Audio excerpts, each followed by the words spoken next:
ان کے لیے ان کے پاس مقدمہ لے جانا جائز ہی نہیں ہے. جو اس کے پاس گیا تو کیا کیا اس نے غلط کام کیا. اور اگر ثابت بھی ہو جائے کہ مدعی جو ہے گیا ہے وہ صحیح ثابت بھی ہو جائے نا, تب بھی کیا ہے, تب بھی وہ کیا ہے, وہ شیطان کا فیصلہ ہے. تو آپ کے مذہب میں تو یہ ہے کہ ظالم بادشاہ کے پاس فیصلہ نہ جانا جائز ہی نہیں ہے. تو سیدہ فاطمہ رضی اللہ تعالیٰ عنہ اگر کرپٹ سمجھتی ہیں ان کو تو فیصلہ کیوں لگئی ہیں جی؟ تو آپ ذرا بتائیں کہ یہاں سیدہ فاطمہ کے بارے میں کہیں کہ انہوں نے نعوذ باللہ حرام کام کیا, یا آپ یہ کہیں کہ ابو بکر خلیفہ عادل تھے اس لیے فاطمہ ان کے پاس گئی. اچھا, اس طرح پہ جرب نہیں کر سکتے آپ, کیونکہ آپ کے ملا باقی منسی نے بلاۃ العقول جلد نمبر 121 میں واضح لکھا ہے کہ موثق تلقاہ الاصحاب بالقبول, کہ یہ موثق ہے اور اس کو ہمارے شیعہ اصحاب نے قبول کیا ہے, اس کو شیعہ اصحاب نے قبول کیا ہے. آپ اس کا رد نہیں کر سکتے جناب, آپ کو جرا کا بہت شوق ہے نا. اور اگر حاشیہ دیکھیں, حاشیے میں دیکھیں آپ کے فتویٰ کیا دیا مجلسی نے, کیا لکھا ہے؟ لکھا ہے وفی جمیع الصور لا يجوز الاخذ بحکم الجائر ويكون الماخوذ حراما. ان ساری صورتوں میں کیا ہے, جو جائر بادشاہ ظالم بادشاہ کے پاس فیصلہ لے جانا کیا ہے, ناجائز ہے, اور اس فیصلے پہ عمل کرنا کیا ہے, حرام ہے. تو یا تو آپ یہ کہیں کہ حضرت فاطمہ رضی اللہ عنہ نے حرام کام کیا, یا آپ ابو بکر صدیق کو عادل مان لیں, کوئی کوئی جرانے کے پاس اس کے علاوہ. آگے چلیں, یہ کہتے ہیں کہ جہاں کرپٹ حکومت ہو وہاں فیصلہ انصاف کا نہیں ہوگا. اچھا جی, تو میں سوال کرتا ہوں سیدنا علی کی حکومت کیا تھی, کرپٹ تھی یا صحیح تھی؟ تو علی نے کیا فیصلہ کیا, حقدار کو حق دیا. دیکھیں ذرا آپ سلیم بن کیس میں آپ دیکھیں صفحہ نمبر 262 واضح لکھا ہوا ہے کہ لو حملت الناس علی ترکیھا, کہ جو ابو بکر عمر نے کام کیے میں لوگوں کو ان کی طرف ابھارتا تو کیا ہوتا, لتفرق عنی جندی, تو جو میرے سارے لوگ ہیں میرے پاس بھاگ جاتے میرے ساتھ سے, سوائے چند بچتے جو مجھے امام مانتے ہیں, باقی سارے مجھ سے بھاگ جاتے. پھر آگے لکھا ہوا ہے وردت فدق الی ورثۃ فاطمہ, اگر میں فدق کو ان کے ورثاء کے فاطمہ کے ورثاء کے حوالے کرتا تو کیا لنادا بعض الناس من اہل العسکری ممن یقاتل معی یا اہل الاسلام, تو میرے لشکر کے بعض لوگ جو میرے ساتھ مل کر تھے لڑتے تھے وہ کہتے اے اہل اسلام, یہ علی نے کیا کر دیا, یہ علی کیا فیصلے کر رہا ہے. تو یعنی سیدنا علی نے حق دیا ہی نہیں ورثاء کو, لوگوں کی ملامت کی وجہ سے, لوگوں کی خوف کی وجہ سے انہوں نے حق دیا ہی نہیں. تو یہ تو آپ کا مذہب ہے. کہاں کرپٹ کی بات کر رہے ہیں, تو یہاں علی جو بکر آپ کے جو عادل حکمران ہے وہ بھی حق نہیں دے رہا, تو اب یہاں پتہ لگا. آگے چلیں, دوسری کلپ ذرا دیکھیں کیا کہتا ہے. کہیں کی مٹی کہیں کا روڑا, کیا کر رہے ہو بھائی, خدا کا نام ہے پہلے جا کے کوئی اچھی سی اردو گرامر اٹھاؤ, پہلے اردو بولنا سیکھ کے آؤ.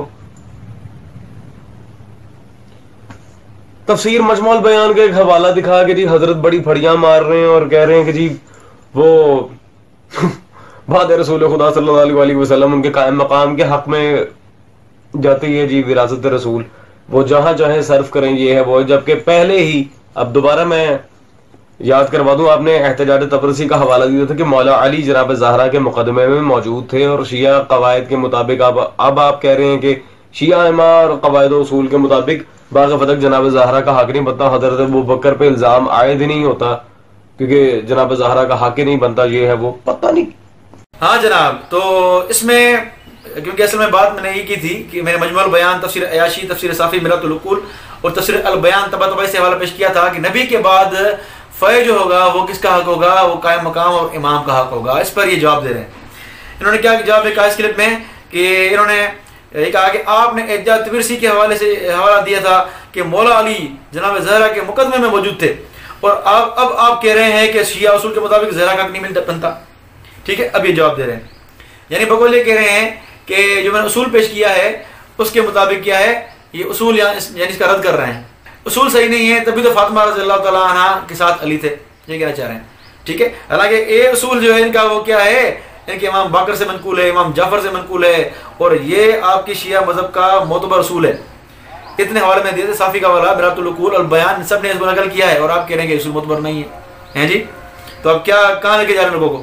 ٹھیک ہے, یہاں تو آپ مانیں کہ اصول جھوٹا ہے, اس کو جھوٹ بھی نہیں کہہ رہے آپ, جھوٹ کہنا اصول کو ہے. یا یہ کہیں کہ سیدنا علی رضی اللہ تعالیٰ عنہ اپنے آپ کو امام اور نائب نہیں سمجھتے تھے, اسی لیے جو ہے وہ انہوں نے بات نہیں کی, فاطمہ کا ساتھ دیا.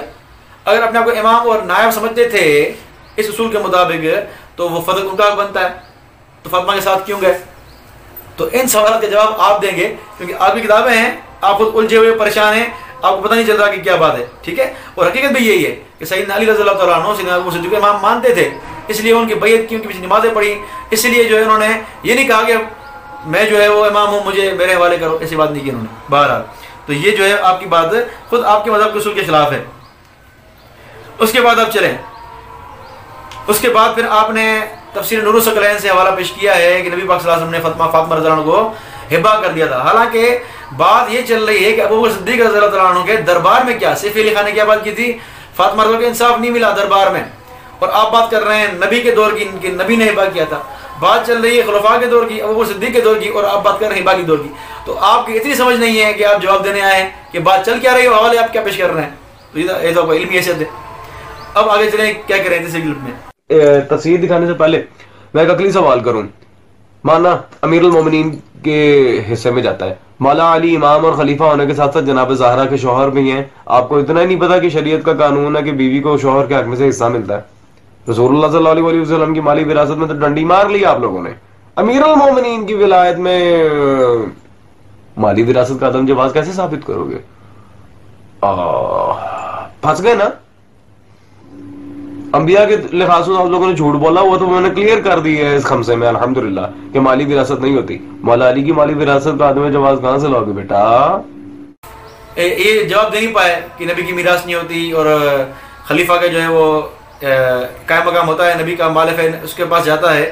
تو اس نے کیا کہا کہ اچھا تو اگر مال سیدنا علی کے پاس گیا, وہ امام ہے, نائب ہے, فے اس کے پاس گیا, تو کیا کہتے ہیں بیوی کو شوہر کے حق سے مال ملتا ہے, بیوی کو میراث میں حصہ ہوگا, تو سیدنا علی کا حصہ زہرا کے پاس جائے گا. حالانکہ یہ جاہلانہ بات ہے, بالکل جاہلانہ بات ہے اس کی. ٹھیک ہے, پہلی بات تو یہ ہے کہ امام کے پاس جائے گا, نبی کے بعد امام کے پاس جائے گا. اس کا مطلب کیا ہے کہ اس کی مالک بن جائے گا, یہ اس کی میراث بن جائے گی. یہ کس نے لکھا ہے؟ اگر نبی کی میراث نہیں بنے تو امام کی میراث کیسے بنے گی نبی کے بعد؟ تو وہ تو یہ اس طرح ہے کہ نبی کے بعد امام, اس کا نائب, پھر اس کے بعد اس کا نائب, پھر اس کے بعد اس کا نائب, یعنی یہ جو خلیفہ ہوگا اس کے انڈر میں ہوگا یہ فضل. یہ نہیں کہ جو نبی کے بعد پہلا خلیفہ آئے گا بقول شیعہ کے علی خلیفہ ہے تو اس کے ملکیت بن جائے گی. ایسی بات ہی نہیں ہے. جب ایسی بات ہے میراث کہاں چلے گی؟ میراث کی بات ہی نہیں بنتی. تو یہ جاہلانہ بات کی اس نے. پھر آگے یہ کہتا ہے کہ علی کی میراث تو ہے نا. اچھا جی, علی کی میراث بقول مان بھی لیں تو علی کی وارث کہاں سے فاطمہ رضی اللہ عنہ تھی. اتنے بیٹے, اتنی بیٹیاں, اتنی بیویاں, تو کہاں جاتے ہیں جی؟ کہاں جاتے؟ کس کو دیتے؟ یہ فاطمہ کو کتنا ملتا؟ بالکل تھوڑا ملتا فاطمہ رضی اللہ عنہ فضل. آپ تو بڑے فضل کا دعویٰ کر رہے ہیں, پورا فضل فاطمہ کا. یہاں تو فاطمہ کو ملتا کتنا؟ تیسری بات یہ ہے کہ ان کو اتنا عقل نہیں ہے کہ فاطمہ کی وفات سیدنا علی کے دور میں ہوئی تھی, تو علی کی میراث کی کہاں سے بات آئی؟ علی کی شہادت تو بعد میں ہوئی ہے, شہادت ہونے کے بعد تقسیم ہوگی نا میراث. فاطمہ کی وفات تو پہلے ہو چکی ہے سیدنا علی سے, اور یہ میراث کی بات کر رہا ہے. تو اس کی عقل تو یہ ہے اور بڑے دعوے کر رہا ہے. پھر جو ہے وہ اس نے جو ہے وہ کیا بات کی وہ ذرا آپ سنیں. اب ایک حقائق اس کی میں بھی بیان کر دوں. پہلی بات, خود حضرت ابو بکر پہ فتق چوری کرنے کا الزام تھا, گواہ انہیں پیش کرنا چاہیے تھا. اور موسٹ امپورٹنٹلی ایک عام سمپل سی مثال دے دیتا ہوں.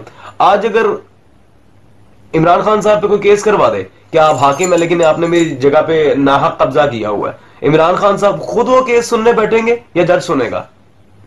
ارے بھائی, حضرت ابو بکر کو چاہیے تھا سب سے پہلے کوئی شرعی قاضی مقرر کرتے اس معاملے کے لیے. یہی تو سب سے بدنما دھبا جوڈیشری کے منہ پہ لگا ہے. اب میں اپنی بہن کے جملے کی وضاحت کرتا ہوں. انصاف کیوں نہیں ملا؟ جو ملزم وہ مجرم تھا وہی جج بن کے بیٹھا ہوا تھا. یہ کہا ہے کہ جب فاطمہ ان کے پاس آئیں تو ابو بکر کو چاہیے تھا کہ وہ شرعی قاضی مقرر کرتے. وہ خود مجرم تھے اور مجرم بن کے تھے اور جج بن کے بیٹھ گئے. تو یہی تو جو ہے وہ ظلم تھا, یہی تو ناانصافی تھی. تو یہ اس طرح کہہ رہے ہیں. ٹھیک ہے, تو یہ سوال تو ہم آپ سے کرتے ہیں کہ اگر فاطمہ رضی اللہ تعالیٰ عنہ یا سیدنا علی رضی اللہ تعالیٰ عنہ سیدنا ابو بکر صدیق کو جو ہے وہ واقعی یہ سمجھتے تھے کہ ابو بکر شرعی قاضی مقرر کرے, تو سیدنا علی فاطمہ کے پاس کیوں مقدمہ کر گئے؟ کیوں ان کے پاس گواہیاں فاطمہ رضی اللہ عنہ نے پیش کی؟ کیوں ساری دلائل ان کے سامنے پیش کیے؟ یہ اعتراض کیوں نہیں کیا کہ تم ہٹ جاؤ, تم تو فریق ہو, تم تو مجرم ہو, تم کیوں قاضی بن کے بیٹھے ہو, فیصلہ کر رہے ہو؟ نہیں, ایسا نہیں کہا, بلکہ دلائل وہاں پیش کر رہی ہے, گواہیاں وہاں پیش کر رہی ہے, ساری باتیں وہاں کر رہی ہیں, اور یہ کرائے کہ وہ کر رہے ہیں ناانصافی کی. ہاں, تو یہ گویا آپ سیدہ فاطمہ اور علی پہ اعتراض کر رہے ہیں. آپ ہم پہ اعتراض نہیں کر رہے الحمدللہ, اپنے گھر کی خبر لیں, آپ اپنے ائمہ پہ اعتراض کر رہے ہیں. آپ کا یہاں تو یہ ہے. پھر آگے چلیں, پھر آگے اس کی اگلی کلپ دیکھیں. اگلی کلپ میں یہ کیا کہتا ہے؟ حق الیقین علامہ مجلسی کی وہی کتاب, جی بالکل 229 پہ روایت موجود ہے. میں نہیں کہہ رہا کہ آپ نے غلط حوالہ دیا, لیکن اس سے پہلے اسی کتاب حق الیقین میں صفحہ 221 میں مجلس علمی اسلامی پاکستان سے چھپی ہے. علامہ مجلسی نے ان روایات کو نقل کرنے سے پہلے کیا فرمایا تھا؟ وہ خیانت جو یہ چپ کر کے دارالعلوم دیوبند کا چندہ سمجھ کے کھا گئے، ڈکار بھی نہیں لیا، وہ دکھانے لگا ہوں. صفحہ 221 پہ علامہ مجلسی روایات کو نقل کرنے سے پہلے لکھتے ہیں اخبار و سیر جو اہل حدیث کی زبانوں سے ان کی کتابوں میں وارد ہوئے ہیں ان کو نقل کرتا ہوں. شیعوں کی کتابوں، اب ذرا غور کریں، شیعوں کی کتابوں اور ان کے راویوں کے بیان سے نہیں. لو ہاں جی، اس کلپ میں حق الیقین کا میں نے حوالہ پیش کیا تھا کہ سیدہ فاطمہ رضی اللہ تعالیٰ عنہ نے سیدنا علی کے بارے میں یہ کہا کہ تم بچوں کی طرح گھر میں بیٹھ گئے ہو، بزل وغیرہ اس طرح بات کی تھی. اس پہ یہ جواب دے رہا ہے کہ حق الیقین میں کہ شیعوں اور ان کے راویوں کے بیان نہیں ہے. یہ بات جو نقل کی ہے مجلسی نے، شیعوں اور ان کے راویوں کی بات نہیں ہے. ٹھیک ہے، پھر کہا ہے کہ یہ دارالعلوم دیوبند کا چندہ سمجھ کے کھا گیا اس کو. ٹھیک ہے، لیکن جناب اس کے آگے ذرا پڑھیں، آگے کیا لکھا ہوا ہے ذرا دیکھیں. لکھا ہوا ہے اسی صفحے پر کہ وہ تمام باتیں جو اس فصل میں لکھتا ہوں وہ ابوبکر احمد بن عبد الرحمن جوہری کی کتاب ثقیفہ سے لکھتا ہوں، اور ابوبکر جوہری مرد عالم، محدث، کثیر الآداب، سکہ اور صاحب ورع ہیں جن کی مدح محدثین نے کی ہے اور ان کی تصانیف اور غیر تصانیف سے روایات کی ہیں. اور اس خطبے کی 3 سندوں سے یعنی جناب زینب دختر امیر المومنین، امام باقر اور عبداللہ بن حسن سے روایت کی ہیں. تو واضح بات موجود ہے کہ ابوبکر جوہری سے خطبہ لیا ہے اس نے، اور اس کی روایت کرنے والے 3 شخصیات، زینب، امام جعفر، امام باقر اور امام عبداللہ بن حسن. تو یہ اتنی روایت لینے والے ہیں، اور ابوبکر جس کی بات نقل کر رہا ہے اس کو سکہ محدث پتہ کیا کیا کہہ رہا ہے جی. اچھا، آپ کو اگر یہ اعتراض ہو کہ ہے تو سکہ، ہے تو محدث، لیکن ہے تو سنی نا، شیعہ تو نہیں نا، اگر آپ یہ سوال کریں تو پھر آپ کے لیے علاج ہے الحمدللہ. ٹھیک ہے، وہ ذرا دیکھیں کہ اگر شیعہ نہ بھی ہو پھر بھی سکہ ہو تو روایت قابل قبول ہے. دیکھیں ذرا آپ کی کتاب مجمع رجال الحدیث، آپ کے ابوالقاسم خوئی صاحب کی جلد نمبر 3 صفحہ 152 واضح لکھا ہوا ہے کہ لا ينبغي الاشکال فی فساد المذہب من جہت عقیدتہ بل لا یبعد الاستفادہ، کہ اگر راوی کا عقیدہ فاسد ہے تو اس جہت سے کوئی جو ہے وہ اشکال نہیں بنتا، کوئی اعتراض نہیں بنتا، بلکہ اس سے استفادہ کریں گے، ہم اس کی بات لیں گے ہم.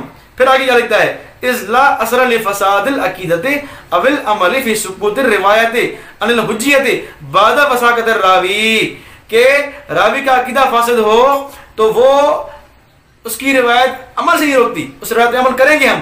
اور نہ ہی ایسا ہے کہ روایت وہ حجت نہیں ہو، ایسا بھی نہیں ہے. کیوں کہ راوی جب سکہ ہے تو اس کا عقیدے کے فساد کوئی نقصان نہیں دے گا. تو راوی سکہ ہے تو یہ روایت بھی معتبر ہو گئی، تو آپ کے اصول کے مطابق یہ روایت قابل قبول ہے.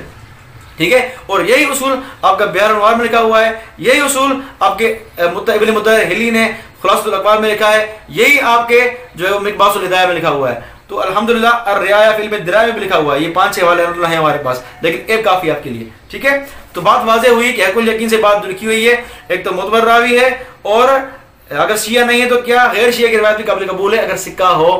تو آپ کا اعتراض گیا. اب آگے چلیں، اس نے آخر میں اعتراض کیا ہے، وہ ذرا دیکھیں کیا کہتا ہے. اب میں ان کی گستاخیاں دکھاتا ہوں عزیزان. شاہ اسماعیل دہلوی، جسے تم شہید بھی کہتے ہو، ان کی میرے پاس مکتبہ رشیدیہ جامع مسجد دہلی بھارت سے کتاب، دیوبندی ادارے سے چھپی کتاب موجود ہے جی، تقویت الایمان. اب میں گستاخی دکھانے لگا ہوں. اس میں لکھتے ہیں جی صفحہ نمبر 30 پہ، پھر اللہ سے چھوٹا ہی سمجھے اور اس کا مخلوق اور اس کا بندہ سمجھے، اور اس بات میں اولیاء اور انبیاء میں اور جن و شیطان اور بھوت پری میں کچھ فرق نہیں. استغفر اللہ ثم استغفر اللہ. انبیاء اولیاء جن و پری تمام اولیاء تمام انبیاء کی گستاخی کر دی. خالی جناب زہرا اور امیر المومنین کا کنٹیکسٹ فٹ کروانے والوں تو انہوں نے تو سب کی گستاخی کر دی. تقویت الایمان سے عبارت پڑھ رہا ہے کہ جو آپ نے سنی کی یہ عبارت پڑھی ہے اس نے، حالانکہ وہاں مخلوق کی بات چل رہی ہے. مخلوق میں انبیاء بھی داخل ہیں، جن بھی داخل ہیں، فرشتے بھی داخل ہیں، اولیاء بھی داخل ہیں، پری بھی داخل ہیں. یہ سب مخلوق میں ہیں. کہ آپ مخلوق نہیں مانتے ان کو؟ ذرا آپ سوال کا جواب دیں. اگر آپ ان سب کو مخلوق نہیں مانتے تو کہیں کہ یہ مخلوق نہیں ہے. اگر آپ یہ کہنا چاہ رہے ہیں کہ ان سب کو ایک ساتھ کر دیا، گویا ان کے نزدیک نبی بھی ایک ہیں، جن بھی ایک ہے، فرشتان بھی ایک ہے، نعوذ باللہ، تو ذرا آپ دیکھیں تقویت الایمان صفحہ 32 دیکھیں، آپ کھول کے دیکھیں کیا لکھا ہوا ہے کہ سب انبیاء اولیاء کے سردار پیغمبر خدا تھے، اور لوگوں نے انہی کے بڑے بڑے معجزے دیکھے، انہی کی پیروی سے بزرگی حاصل ہوتی ہے. تو نبی کو کیا ہے؟ سردار کہہ رہے ہیں. ٹھیک ہے، اور انہی کی پیروی سے کیا ہوتی ہے؟ لوگ بزرگ بنتے ہیں. تو واضح ہے الحمدللہ انہوں نے جو باتیں کی ہیں ان کا علمی جواب الحمدللہ آپ کے سامنے موجود ہے, ہم دے دیا ہے. اب زرق نقوی صاحب سے میں کہوں گا کہ زرق نقوی صاحب اگر آپ واقعی اہل علم ہیں نا تو آپ میرے ہر حوالے کا جواب دیں, دیکھتے ہیں کہ آپ میں کتنا علم ہے. ٹھیک ہے. وآخر دعوانا الحمدللہ رب العالمین.